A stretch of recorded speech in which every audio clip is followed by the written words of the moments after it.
hybrid ke elektrik? Elektrik ke hybrid? Hybrid ke elektrik?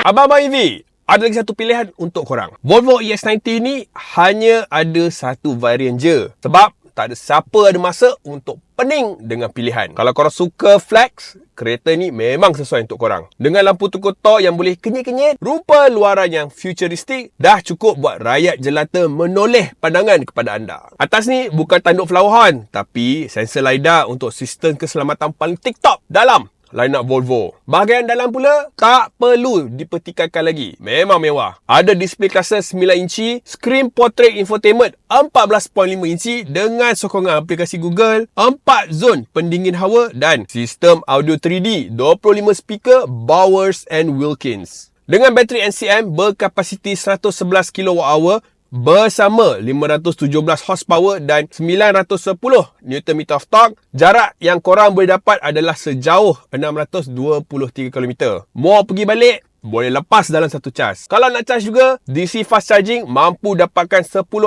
ke 80% dalam masa 30 minit saja. Nak meminang, hanya RM434,888 sahaja. Jadi, mana satu yang korang pilih? Hybrid ke elektrik? Elektrik ke hybrid? Hybrid ke elektrik? Elektrik ke hybrid?